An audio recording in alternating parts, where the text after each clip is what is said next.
हमने अक्सर सुना है कि लोग पूछते हैं कि जिद्दू कृष्णमूर्ति और ओशो में ज़्यादा बेहतर कौन है, या फिर कृष्णमूर्ति वर्सेस ओशो के वीडियोस बहुत सारे हैं, या फिर लाइक कुछ ना कुछ एक कंपैरिजन चलता रहता है। बट द पॉइंट इज, अगर आप इन दोनों नामों से वाकिफ़ हैं, जिद्दू कृष्णमूर्ति और ओशो, तो इन दोनों ने ही कंपैरिजन के खिलाफ बोला है हमेशा। लाइक डोंट कंपेयर, कंपैरिजन बहुत ज़्यादा पेन का रूट है, बाकी सारी चीज़ें भी। और उसके बाद भी अगर आप कंपैरिजन कर रहे हैं, इसका मतलब ये है कि बात शायद कुछ और है। अब करने को तो ये भी करा जा सकता है कि ओशो और जिद्दू कृष्णमूर्ति का एक टेबल बना के डिफरेंसेस दिखा दें और हेडिंग लिख दें कि टू फिलोसफीज, वन ट्रुथ। लेकिन इससे होगा क्या? पहली बात, हम होते कौन है उनके बिहाफ पे कुछ भी बोलने वाले। दूसरी बात, अगर हम व्यूअर से डायरेक्ट बात कर सकते हैं, from one viewer to another viewer, तो वो ना कर लें सीधे सीधे। एटलीस्ट कुछ तो कॉमन रहेगा। तो क्या कहते हैं, शुरू करें from one viewer to another viewer. ये या वो, हु इज़ बेटर, या कोई भी कंपैरिजन या कोई भी आंसर आपको सेटिस्फाई नहीं करेगा, क्योंकि जो आप ढूंढ रहे हैं वो कुछ और है। तो पहले पता करते हैं कि आप ढूंढ क्या रहे हैं। अच्छा, एक बात बताइए, एज अ व्यूअर, क्या कभी ऐसा लगा है कि जब जिद्दू कृष्णमूर्ति कुछ बोलते हैं तो वो चीज़ कम समझ में आती है, लेकिन जब ओशो वही चीज़ बोलते हैं तो ज़्यादा समझ में आती है? या फिर क्या ऐसा लगा है कि जब ओशो कुछ बोलते हैं तो रिलैक्सेशन फील होता है, थोड़ा सा लाइट हार्टेड फील होता है, लेकिन जब जिद्दू कृष्णमूर्ति को पढ़ो या सुनो तो दिमाग की ऐसी तैसी हो जाती है? या फिर जब ओशो कुछ बोलते हैं तो वो बात अच्छी भी लगती है, समझ में भी आती है, लेकिन कृष्णमूर्ति जब वो वही बात बोलेंगे तो वो कनेक्ट फील नहीं होता, एक दूरी सी महसूस होती है। अगर आप एक बिगनर हैं और इनमें से किसी भी एग्जाम्पल से रिलेट कर पा रहे हैं, तो शायद जो आगे बात होगी आप उससे भी रिलेट कर पाएंगे, क्योंकि ये सवाल ओशो या कृष्णमूर्ति के बारे में है ही नहीं। ये सवाल तो उसके बारे में है जो ये सवाल पूछ रहा है। ये सवाल आपके बारे में है, और जब आपसे बात हो सकती है तो किसी और की बात क्यों करनी? पता है क्या, अगर आप पहले जिद्दू कृष्णमूर्ति से इंट्रोड्यूस हुए हैं और उसके बाद ओशो के पास गए हैं, तो ओशो आपको ज़्यादा रिलैक्सेशन देंगे, ओशो से आप ज़्यादा कनेक्ट करेंगे। और यही बात दिक्कत भी देती है कि बात तो जिद्दू कृष्णमूर्ति भी सेम बोल रहे हैं, मतलब कंटेक्स्ट मोर और लेस सेम, लेकिन वहाँ वो कनेक्ट फील नहीं होता, ओशो के पास हो जाता है। या फिर कुछ देर तक जिद्दू कृष्णमूर्ति के साथ कनेक्टेड फील होता है, लेकिन अचानक से कहाँ गायब हो जाता है, क्यों हैवीनेस आ जाती है पता नहीं। या फिर ऐसा भी हो सकता है कि जो उसका असर है वो बहुत देर तक नहीं रहता। और एक बात और है, आप ओशो की बात को कोट कर सकते हैं अपनी बातों में। Like you can pick any Osho's line and you can put in your conversation to support it. But Jiddu Krishnamurti का कोट आप इजीली अपनी बातों में कोट नहीं कर सकते, क्योंकि पॉसिबिलिटी है वो पॉइंट कहीं और का कहीं और भी चला जाएगा। हम फिर कह रहे हैं, ये कोई एनालिसिस नहीं है, ये बस one viewer to another viewer एक डिस्कशन है। हो सकता है आप इससे कनेक्ट करें, हो सकता है आप इससे कनेक्ट ना भी करें। दोनों ही सिचुएशन में कोई दिक्कत नहीं है, ऑल गुड। यहाँ कुछ सही गलत की बात नहीं हो रही है, यहाँ बस वो बात हो रही है कि जो शायद आप फील करते होंगे और हम लोग उसी चीज़ को एक्सप्लोर कर रहे हैं। अच्छा, एक बात बताइए, आप ओशो या कृष्णमूर्ति से कनेक्ट कब होते हैं? उनके बारे में आप कब जानते हैं, या फिर उनको देखना कब शुरू करते हैं? पहला केस, क्यूरोसिटी, कि चलो यार कुछ नया देखते हैं, कुछ नया सीखने को मिलेगा, एक अलग पॉइंट ऑफ व्यू मिलेगा, एक अलग नज़रिया मिलेगा। सेकंड पॉइंट, आप परेशान हैं, आप प्रॉब्लम में हैं, दूसरों की वजह से बहुत प्रॉब्लम है, पर्सनल लाइफ या प्रोफेशनल लाइफ ऊपर नीचे चल रही है, कॉन्फ्लिक्ट बहुत सारे हैं, जिन पर भरोसा कर रहे थे वो एक्सप्लॉइट कर रहे हैं, कोई छोड़ रहा है, जिसको आप छोड़ना चाह रहे हो उसको आप छोड़ नहीं पा रहे हैं, मन उदास है, अंदर शोर है, वगैरह वगैरह वगैरह। पहले केस में आप स्ट्रांग हैं, आप एक्सप्लोर कर रहे हैं, समझ में आया तो ठीक, नहीं समझ में आया तो ठीक, या फिर जो अच्छा लगा वो उठा लिया फिर आगे बढ़ गए। सेकंड केस में आप उतने स्ट्रांग नहीं हैं, सच बोला जाए तो आप थोड़े से वल्नरेबल हैं, जो आपको वीक बनाता है, और आपको कहीं ना कहीं एक सॉल्यूशन चाहिए। आप इन सबसे बाहर निकल के कहीं पहुंचना चाह रहे हैं जहाँ पे एटलीस्ट थोड़ा सा सुकून हो, मन कम परेशान हो। पहले केस में अगर आपको कोई बात पसंद नहीं आई या फिर कोई बात आपको बुरी लग गई, तो आप यहाँ से हटेंगे, आप कहीं और बिजी हो जाएंगे।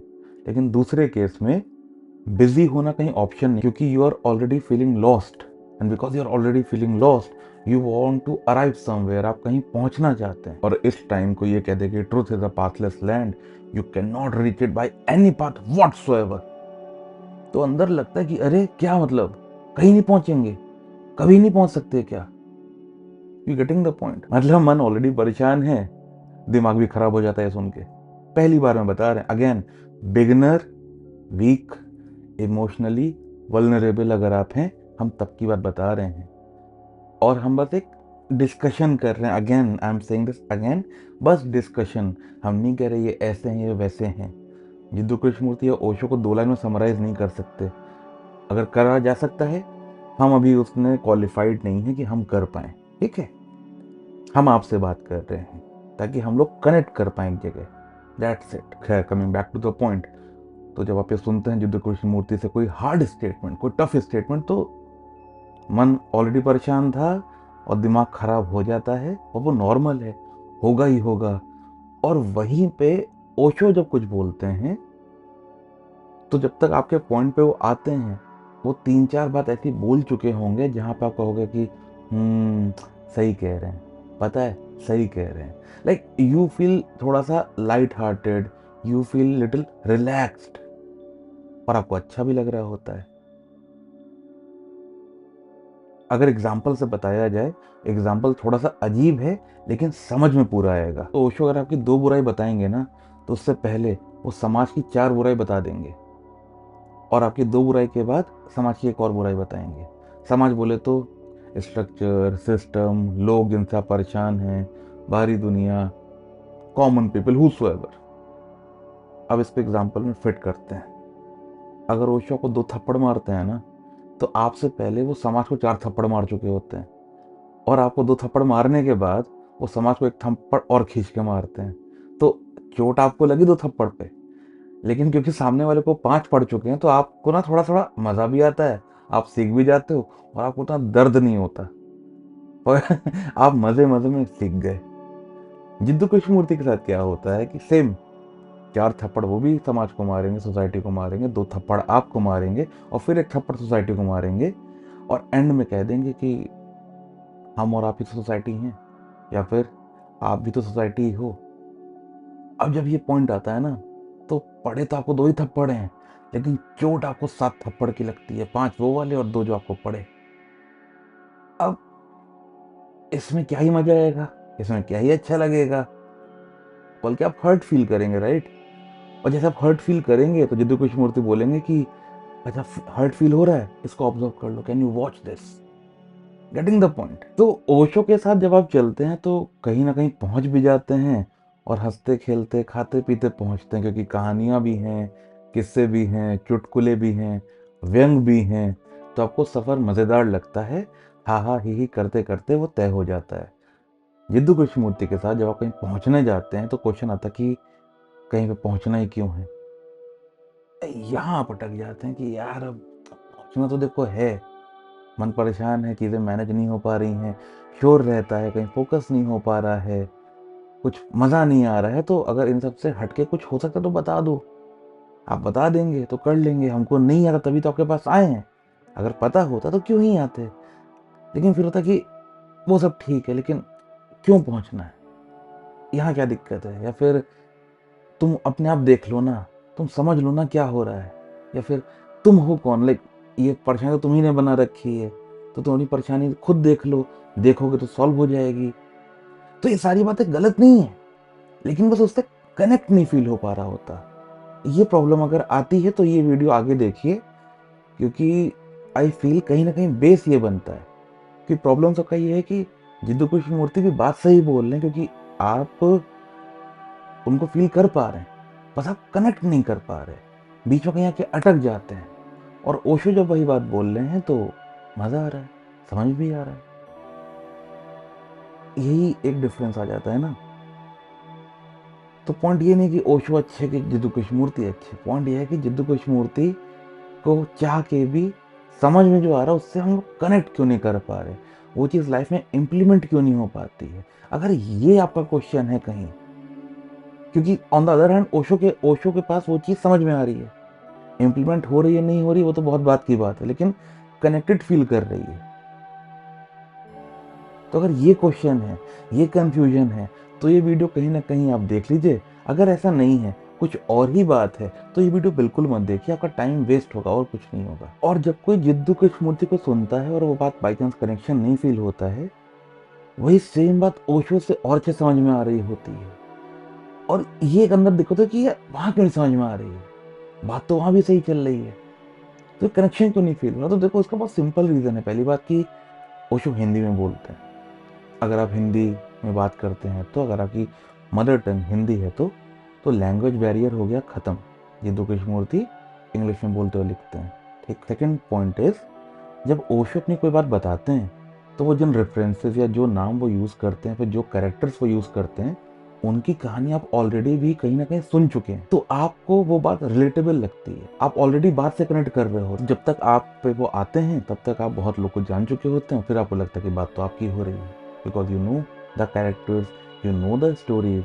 सिंपल है। और ओशो से बात नहीं करेंगे, वो आपको मेथड्स भी देंगे जो विद टाइम आप अपनी लाइफ में इम्प्लीमेंट कर सकते हैं, प्रैक्टिस कर सकते हैं। अब जिद्दू कृष्णमूर्ति के साथ उल्टा क्या है कि कोई मेथड नहीं, कोई नाम नहीं, कोई टाइम नहीं, सिर्फ आपसे आपकी बात। इवन उस बात में जिद्दू कृष्णमूर्ति खुद भी नहीं, मतलब तुम देखो, तुम सुनो, तुम ऑब्जर्व करो, तुम पूछो। तो हो क्या रहा है कि वहां पे आप फेस टू फेस हो जाते हैं, आप जो हैं जैसे हैं, मिरर, आमने सामने, सारे एस्केप बंद, आमने सामने आ गए। तो वल्नरेबल ऑलरेडी थे, और एकदम से कि अरे अरे अरे अरे क्या क्या क्या, अरे क्या मतलब कैसे, इन सब में अगला फिर थोड़ा सा अटक जाता है। कैसे क्या करना, ऑब्जर्व क्या वॉच करना है, क्योंकि ओशो के पास जवाब थोड़े से मिल जाते हैं, तो आपको एक सर्टेनिटी मिलती है, आप कहीं ना कहीं पहुंच जाते हो। At least you have a feeling कि जहाँ आप थे वहाँ पे, वहाँ का पेन हल्का हो गया, और कहीं उससे आप बाहर निकल गए। कि पेन हल्का हो गया तो फीलिंग आती है बाहर निकल गए, बाहर निकल गए मतलब कहीं ना कहीं पहुंच गया, मतलब वहाँ नहीं है जहाँ हम थे। जिद्दू कृष्णमूर्ति के साथ सर्टेनिटी नहीं है, क्यों? क्योंकि वो आपसे आपकी बात कर देते हैं। क्योंकि आपसे आपकी बात हो जाती है, तो आप थोड़ा सा और लॉस्ट फील करते हैं, कि बहुत सारी चीज़ें एकदम से समझ में नहीं आती ना। Again, beginner, vulnerable, emotionally weak, थोड़ा सा परेशान, थोड़ा सा उदास, अंदर शोर, ये सारी कंडीशंस हैं, like if and but, terms and conditions, और हम बहुत धीमे धीमे और बार बार बोल रहे हैं, ठीक है। हाँ, तो जब इस स्टेट में जिद्दू कृष्णमूर्ति को आप पढ़ते हैं और फेस ऑफ हो जाता है, कोई सर्टेनिटी नहीं मिलती, आप ऑलरेडी लॉस्ट थे, थोड़ा कंफर्टेबली और लॉस्ट फील करते कि क्या क्या बातें हो गई, क्या ऑब्जर्व करना था, अभी कैसे कर लें, मोमेंट में कैसे हो जाएगा। अरे मतलब कंडीशनिंग, हाँ वो तो है, समझ में तो आ रहा है, लेकिन कैसे चला गया, नहीं जा रहा। अरे ट्राई कर रहे हैं, नहीं जा रहा, फिर होता क्या कि तुम ट्राई कर रहे हो, ये तो और दिक्कत है, ये तो अपने आप हो जाएगा। तो होता क्या है कि रेफरेंस अपने आप हो सकता है, एफर्टलेसली हो सकता है, और हमसे तो एफर्ट से भी नहीं हो पा रहा, तो अगला यहाँ अटक जाता है। गेटिंग द पॉइंट, हम लोग कनेक्ट कर पा रहे हैं कि हम बोलते जा रहे हैं। खैर, हालांकि हम बोलते ही जा रहे हैं, ये सिंगल वीडियो है, लेकिन are you able to connect anywhere? अगर नहीं कर पा रहे हैं, तो ये वीडियो सीरियसली बंद कर दीजिएगा, आपका फिर टाइम चला जाएगा, वो टाइम सेव कर लीजिए। और अगर आप वीडियो बंद करने जा रहे हैं, तो एक छोटा सा पॉइंट है, ओशो के साथ आपको कई सारे आंसर्स मिल जाएंगे, जो आप चाहते हैं वो भी, जो आप नहीं चाहते हैं वो भी। जिद्दू कृष्णमूर्ति के पास आपको बस सवाल मिलेगा। सवाल इसीलिए मिलेगा क्योंकि अगर सवाल है, तो जवाब भी सवाल में ही है। दैट्स इट, इन शॉर्ट, सवाल ही जवाब है। देखिए, इस डिस्कशन का कोई एंड नहीं है, क्योंकि कोई कंपैरिजन ही नहीं है, कौन अच्छा, कौन ज़्यादा अच्छा, कौन कम अच्छा, कौन क्लियर, कौन नहीं। No discussion at all, nothing. Philosophy same है, सिंगल ट्रूथ है, सब हटा दो। क्योंकि जब हम लोग इनको सुनते हैं, तो वो 2-2 मिनट, 3-3 मिनट या शॉर्ट या रील्स में नहीं समझ सकते, टाइम लगता है, क्योंकि किस कंटेक्स्ट में क्या बोला जा रहा है ये भी समझना होता है। और अचानक से कुछ और कर रहे थे, एक पर्टिकुलर लाइफ स्टाइल फॉलो कर रहे थे, एक स्ट्रक्चर में ढलने की कोशिश कर रहे थे, और अचानक से कोई भी आता है, इधर ओशो और जिद्दू कृष्णमूर्ति, और बोलता है कि नहीं, ब्रेक इट ऑफ। तुरंत से नहीं हो पाता ना, दिमाग को आदत नहीं है। वो जब एक्सेप्ट तब करेगा जब एब्जॉर्ब कर पाएगा, इम्प्लीमेंट तो बहुत दूर की बात है। तो ये सब फील होना नॉर्मल है, और इसीलिए सवाल आते हैं कि एक जगह समझ में आ रहा है, एक जगह समझ में नहीं आ रहा है, लेकिन बात दोनों जगह सही हो रही है। ठीक, नॉर्मल, एवरीथिंग इज नॉर्मल। और इसमें कुछ भी सही या गलत नहीं है कि अरे यार मुझको वहाँ समझ में नहीं आ रहा, मेरे अंदर कोई गलती है क्या? नहीं नहीं नहीं, एक्चुअली नहीं, आदत नहीं है अभी। We are not habitual to talk like this. For example, कोई अगर आके चाइनीज़ में आपको बहुत अच्छी बात बता दे, जीवन का सत्य बता दे, आप समझ थोड़ी जाओगे। अगर आपको चाइनीज़ नहीं आती तो गलती थोड़ी हो गई। नहीं आता वैसे बात करना, नहीं आता वैसे सोचना, दिमाग को भी आदत नहीं है, फिर वैसा ट्रेंड नहीं है कि वो वैसे सोच पाए, देख पाए, समझ पाए। ठीक है, नहीं है तो नहीं है, क्या करने लगे, इसमें गलत थोड़ी हो गए। खैर, अगर थोड़ा सा समराइज करते हैं वीडियो को, ओशो को सिंपल बता देंगे कि तुम जो भी ढूंढ रहे हो, जो कुछ भी, वो तुम्हारे अंदर है, क्योंकि तुम बेहोश हो, क्योंकि तुम होश में नहीं हो, क्योंकि तुम सोए हुए हो यहाँ से। इसीलिए जो तुम्हारे अंदर है तुम उसको महसूस नहीं कर पा रहे हो। सिंपल। जिद्दू कृष्णमूर्ति उसी जगह ये बता देंगे कि तुम जो भी पाना चाह रहे हो और उसके लिए जो तुम एफर्ट लगा रहे हो, वो एफर्ट ही तुमको उससे दूर कर दे रहा है जो तुम पाना चाह रहे हो। सिंपल, एकदम बेसिक। और अगेन, ये हम समराइज नहीं कर रहे, उन लोग को हम नहीं कर सकते, इसलिए शॉर्ट और रील से इन लोग को नहीं समझा जा सकता। एक हम बस एग्जाम्पल दे रहे हैं कि शायद आप यहाँ पे अटकते होगे, या फिर ठीक है हम यहाँ पे अटकते हैं। ठीक, नॉर्मल अपने पे ले लेते हैं, हम यहाँ पे अटकते हैं, तो हम बोलते कि ऐसे कैसे, तो हम बस वो ही शेयर कर रहे हैं। तो अगर आप कंफर्मेशन या शेल्टर ढूंढ रहे हैं, आप एनर्जी लो है, तो आपको रिलैक्सेशन, लाइट हार्टेड, ये सब ओशो के थ्रू फील हो जाएगा। अगेन, फील हो जाएगा। उसके बाद आप करते हैं, नहीं करते हैं, क्या करते हैं, वो आपके ऊपर है। जिद्दू कृष्णमूर्ति के केस में आपको एनर्जी हाई चाहिए, high in a sense because actually observation takes a lot of energy, होता है ना इमेंस एनर्जी। बात सही है, क्योंकि जिद्दू कृष्णमूर्ति के केस में आपको लर्निंग से ज़्यादा अनलर्निंग होता है। मतलब अनलर्निंग इन अ सेंस कि जब आप कुछ अनलर्न करते हैं तो जो अंदर क्लटर है, जो भरा हुआ है, वो हटता है। जब वो हटता है तो एक खाली जगह बचती है। उस खाली जगह में कैपेसिटी होती है कुछ भी नया एब्जॉर्ब करने की, या फिर कुछ भी नया समझने की। बात समझ में आ रही है? वो अनलर्निंग, उसमें बहुत एनर्जी लगती है। कुछ नया सीखना आसान है, आसान है कि कंपैरेटिवली इजी है। कुछ जुड़ा हुआ जो दिमाग में है सालों सालों से, जिसको कंडीशनड कहते हैं, उसको अनलर्न करना, उसको हटाना, और ऐसे हटाना कि वो अपने आप हट जाए, उसमें एनर्जी चाहिए होती है। तो what I would request is कि आप अपना एनर्जी लेवल चेक कर लिया करिए, हाई है कि लो है, इतना तो आप पता कर लेंगे। उसके बाद आप देख लीजिए कि आपको क्या पढ़ना है, या क्या सुनना है, या फिर क्यों पढ़ना है, या फिर क्यों सुनना है। अगर पता रहेगा ना कि बस मन को अच्छा लगता है इसीलिए सुनना है, सुनो। पता करने की नहीं यार ये कैसे होता है, ये वाला पॉइंट कैसे, ये कनेक्ट कैसे होता है, ये थॉट कहाँ से आता है, तो वैसे सुनो, ये गेटिंग द पॉइंट। क्योंकि आप एक चीज से जाएंगे, आपको 10 चीजें वहां पे मिलेंगी। हो सकता है कि एक बात या एक लाइन या एक वीडियो या फिर एक बुक, कोई या फिर एक पैराग्राफ, वही सिंगल चीज आपको, आप 10 बार पढ़ें, आपको 10 बार नई नई चीज समझ में आए। Again depend on the energy. तो अगर एनर्जी लेवल सेटल्ड है, आपको पता है, फिर तो जहां से मन करे वहां से सीख लो। और जहां तक रही जिद्दू कृष्णमूर्ति से थप्पड़ खाने वाली बात साथ वाले, तो अगर ये बात आपको खुश कर सकती है तो ये समझ लीजिए, अगर आपने 7 खाए हैं, हम 70 खाए हैं, तो आप हम पे हंस सकते हैं, हमारी हालत पे खुश भी हो सकते हैं। और वो खुशी आपको अगर एनर्जी देती है तो बहुत अच्छा है। जहाँ से मन करे वहाँ से सीखिए। और एक बार आप ये सीख गए कि सीखते कैसे हैं, फिर तो आप खुद से भी सीख सकते हैं, अपने आप से भी सीख सकते हैं। कोई नहीं चाहिए होगा, इजी पीसी। ठीक है, और बस इतनी सी बात थी। अगर हमारे एंड से कोई पॉइंट मिस हो गया, जो कि बहुत सारे पॉइंट्स हमको पता जो मिस हो गए हैं, लेकिन फिर वीडियो बहुत लंबा हो जाएगा, तो अगर आपके पास कोई पॉइंट हो तो आप बता दीजिएगा। और हमको आपसे इतनी सी बात करनी थी। और अब हम आपसे मिलेंगे किसी और वीडियो में, जहाँ थोड़ा थोड़ा हमसे मिलेंगे, थोड़ा थोड़ा अपने आप से मिलेंगे। Bye bye.